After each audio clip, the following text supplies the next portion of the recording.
Morning all. Today we are going to discuss sternum. Sternum is also called as breastbone, which is found in the anterior aspect of the middle of the thoracic cavity. So from this picture we can make out like it is made up of three parts, like it has manubrium, body and then xiphoid process. So sternum, as you can see, it is a flat bone forming the anterior part of the thoracic skeleton. So it resembles like a sword. The upper part is resembling like a handle and it is called as manubrium.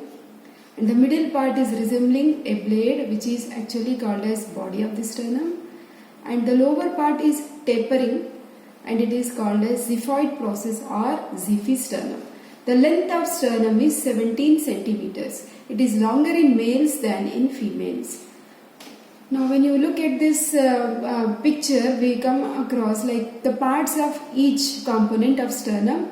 So in the manubrium we have a notch which is called as suprasternal notch. We also have learned about this notch when we were doing head and neck.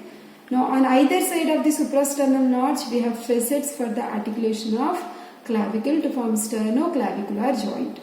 As you come down, we have body, and the body, when you see the anterior aspect of the body, it shows fainted lines which indicates the formation of body by the fusion of four sternebrae. As we use the word vertebrae, we have sternebrae here. Now, as you come down, we have a nipple-like projection which is the xiphoid process. The point of junction of the manubrium and the body of the sternum is the manubriosternal joint, which is secondary cartilaginous joint, and the point of junction between the body and xiphoid process is the xiphisternal joint, which is primary cartilaginous joint. Now, this is the lateral view of the sternum, which is showing the clear articular facets of the clavicle. Then at the level of sternal angle, we have the articulation cartilage is second costal cartilage. As you go down, we have separate costal cartilage articulation facets for cartilages of third, fourth, fifth, sixth and seventh ribs. Now you can see here, like whatever have been shown in blue color, these are all the costal cartilages of the ribs, and the lateral end we have the facets for the articulation of these ribs.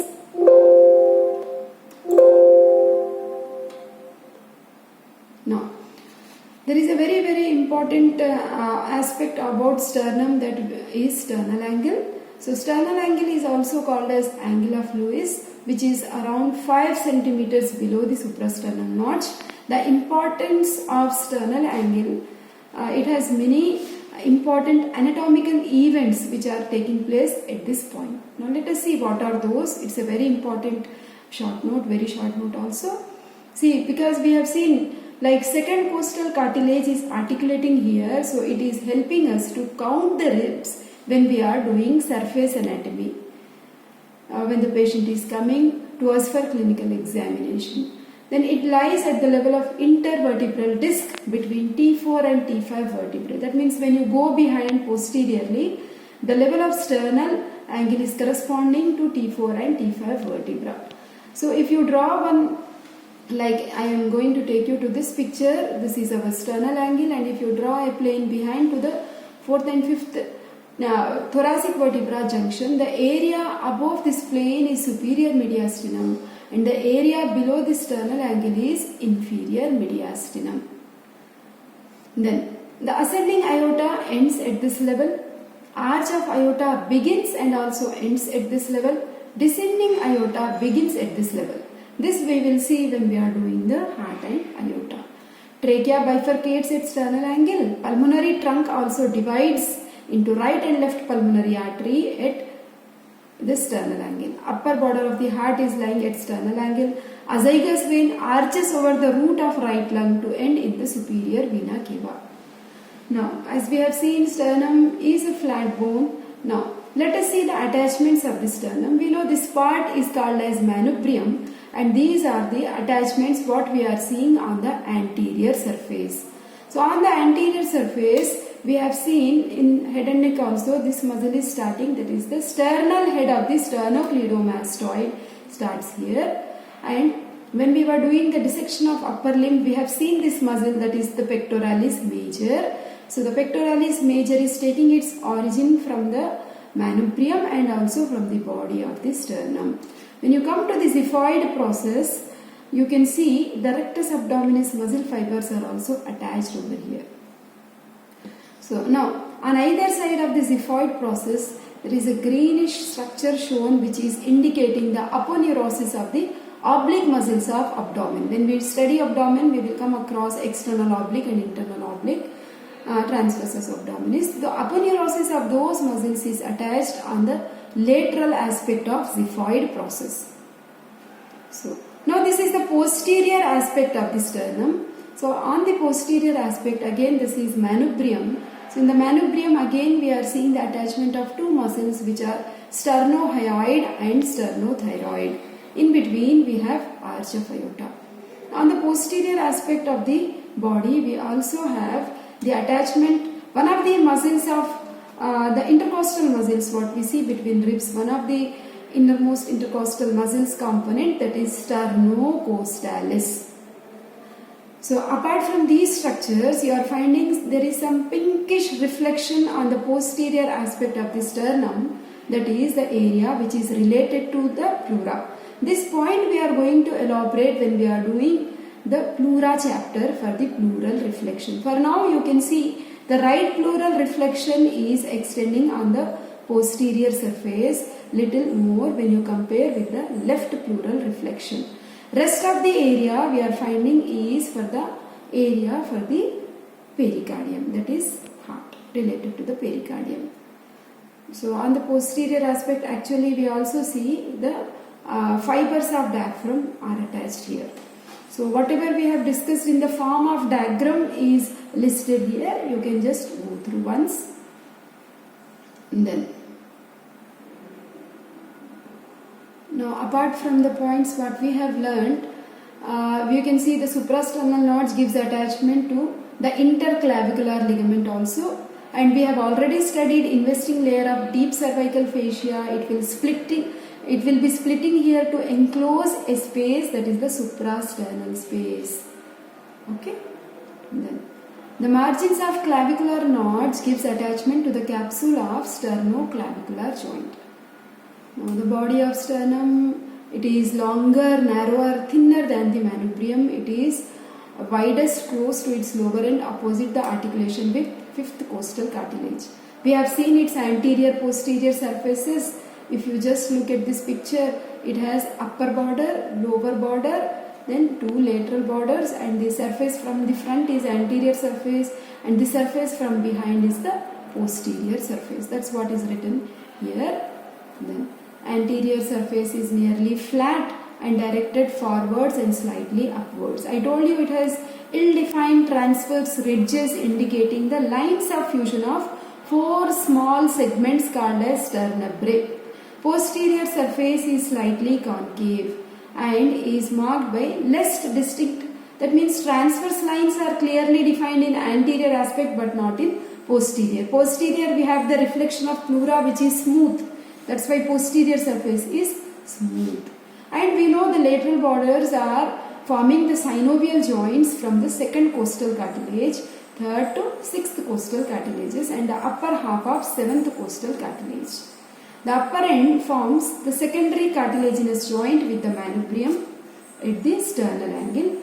The lower end is narrow and forms a primary cartilaginous joint with Xiphi sternum. So of course we have seen the attachments.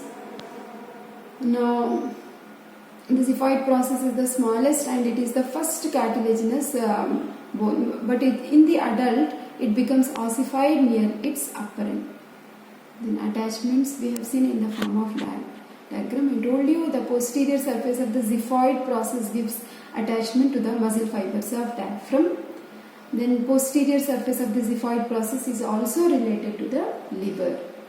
The lateral border of the xiphoid process give attachment to the aponeurosis of internal oblique and transversus abdominis muscles.